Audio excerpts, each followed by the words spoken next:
हमारी YouTube video में आप सभी का फिर से स्वागत है। इस वीडियो के माध्यम से हम आप सभी को शिवाजी भोसले प्रथम पहले मराठा शासक के जीवन की सारी जानकारी देंगे। तो चलिए बिना किसी देरी के वीडियो को शुरू करते हैं। शिवाजी भोसले प्रथम को छत्रपति शिवाजी महाराज के रूप में भी जाना जाता था, जो एक भारतीय शासक और भोसले मराठा कबीले के सदस्य थे। आखिरकार शिवाजी ने बीजापुर की पतनशील आदिलशाही सल्तनत से अपना स्वतंत्र राज्य बनाया, जिसने मराठा साम्राज्य की उत्पत्ति का गठन किया। 1674 में उन्हें औपचारिक रूप से रायगढ़ किले में अपने क्षेत्र के छत्रपति का ताज पहनाया गया था। अपने जीवन के दौरान शिवाजी मुगल साम्राज्य, गोलकोंडा की सल्तनत, बीजापुर की सल्तनत और यूरोपीय औपनिवेशिक शक्तियों के साथ गठबंधन और शत्रुता दोनों में लगे रहे। प्रारंभिक जीवन। शिवाजी का जन्म जुन्नार शहर के पास शिवनेरी के पहाड़ी किले में हुआ था, जो अब पुणे जिले में है। विद्वान उनकी जन्म तिथि पर असहमत है। महाराष्ट्र सरकार ने 19 फरवरी को शिवाजी के नाम शिवाजी जयंती की याद में अवकाश के रूप में सूचीबद्ध किया है। शिवाजी के पिता शाहजी भोसले एक मराठा सेनापति थे, जिन्होंने दक्कन सल्तनत की सेवा की थी। शिवाजी भोसले वंश के मराठा परिवार से थे। पृष्ठभूमि और संदर्भ। 1636 में बीजापुर की आदिलशाही सल्तनत ने अपने दक्षिण में राज्यों पर आक्रमण किया। सल्तनत हाल ही में मुगल साम्राज्य का एक सहायक राज्य बन गया था। इसकी मदद शाहजी द्वारा की जा रही थी, जो उस समय पश्चिमी भारत के मराठा प्लेन्स में एक सरदार थे। शाहजी विजित क्षेत्रों में जागीर भूमि के पुरस्कारों के अवसरों की तलाश कर रहे थे, जिन करों पर वह वार्षिकी के रूप में एकत्र कर सकते थे। उनका संघर्ष। 1646 में 16 वर्षीय शिवाजी ने सुल्तान मोहम्मद आदिल शाह की बीमारी के कारण बीजापुर दरबार में व्याप्त भ्रम का लाभ उठाते हुए तोरना किला ले लिया और वहां पाए गए बड़े खजाने को जब्त कर लिया।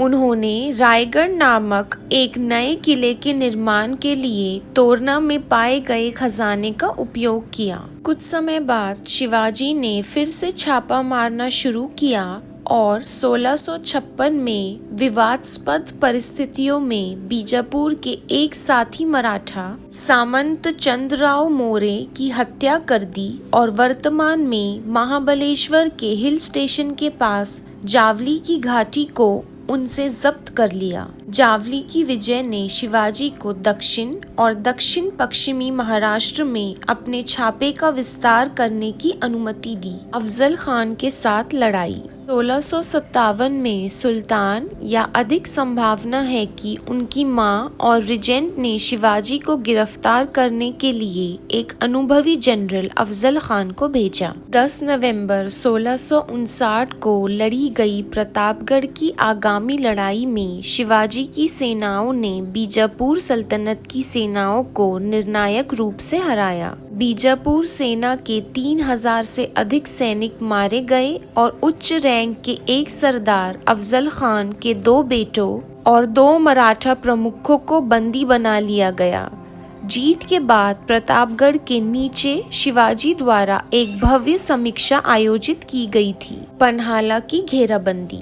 उनके खिलाफ भेजी गई बीजापुर सेनाओं को हराने के बाद शिवाजी की सेना ने कोंकण और कोल्हापुर की ओर कूच किया। पन्हाला किले पर कब्जा कर लिया और 1659 में रुस्तम जमा और फजल खान के तहत उनके खिलाफ भेजे गए बीजापुर बलों को हराया।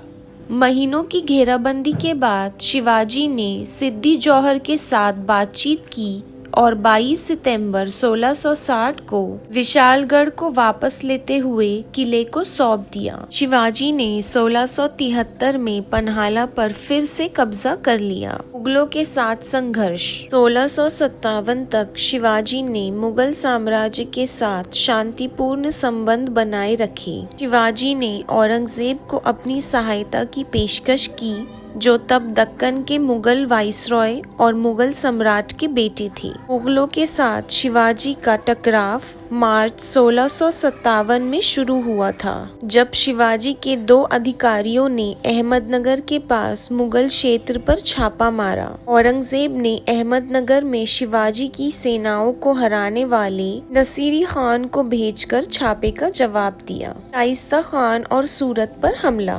बीजापुर की बड़ी बेगम के अनुरोध पर औरंगजेब, जो अब मुगल सम्राट है, ने जनवरी 1660 में सिद्दी जौहर के नेतृत्व में बीजापुर की सेना के साथ शिवाजी पर हमला करने के लिए एक शक्तिशाली तोपखाने डिवीजन के साथ 1.5 लाख से अधिक की सेना के साथ अपने मामा शाइस्ता खान को भेजा। शाइस्ता खान ने 80,000 की अपनी बेहतर सुसज्जित और अच्छी तरह से प्रावधान वाली सेना के साथ पुणे पर कब्जा कर लिया। शाइस्ता खान के हमलों के प्रतिशोध में और अपने अब समाप्त हो चुके खजाने को फिर से भरने के लिए 1664 में शिवाजी ने एक अमीर मुगल व्यापार केंद्र सूरत के बंदरगाह शहर को बर्खास्त कर दिया। पुरंदर की संधि। शाइस्ता खान और सूरत पर हुए हमलों ने औरंगजेब को नाराज कर दिया।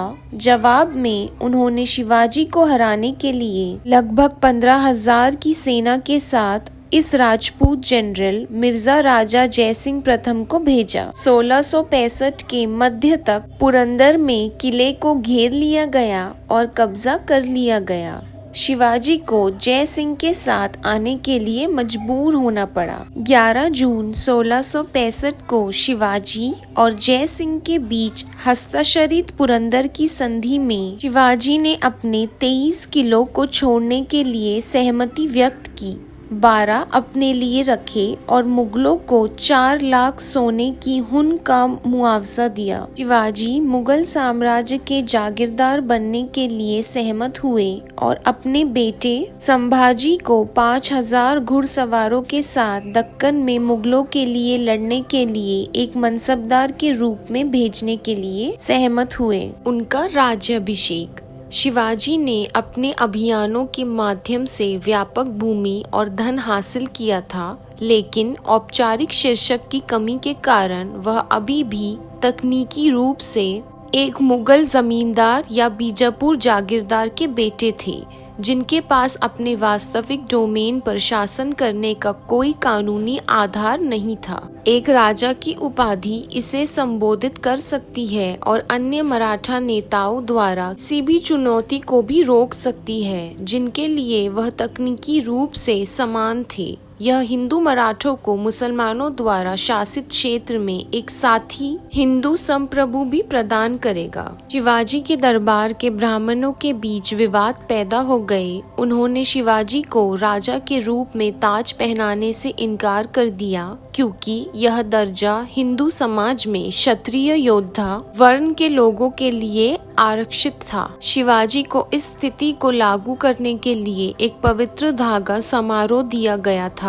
और उन्होंने क्षत्रिय से अपेक्षित वैदिक संस्कारों के तहत अपनी पत्नी से पूर्ण विवाह किया। शिवाजी को 6 जून 1674 को रायगढ़ किले में एक भव्य समारोह में मराठा साम्राज्य या हिंदवी स्वराज के राजा का ताज पहनाया गया था। मृत्यु और उत्तराधिकार। 3 या 5 अप्रैल 1680 को 50 वर्ष की आयु में शिवाजी की मृत्यु हो गई थी। हनुमान जयंती की पूर्व संध्या पर शिवाजी की मृत्यु का कारण विवादित है। शिवाजी की जीवित पत्नियों में से निसंतान सबसे बड़ी पुतलाबाई ने उनकी चिता में कूदकर सती की। मराठी और संस्कृत को बढ़ावा देना। अपने दरबार में शिवाजी ने इस क्षेत्र की आम दरबारी भाषा फारसी को मराठी से बदल दिया और हिंदू राजनीतिक और दरबारी परंपराओं पर जोर दिया। मोहर आधिकारिक दस्तावेजों पर प्रामाणिकता प्रदान करने का साधन थी। शाहजी और जीजाबाई के पास फारसी मोहरें थी, लेकिन शिवाजी ने शुरू से ही अपनी मोहर के लिए संस्कृत का इस्तेमाल किया। तो इसी के साथ हमारी यह वीडियो समाप्त होती है। वीडियो के अंत तक बने रहने के लिए आप सभी का धन्यवाद।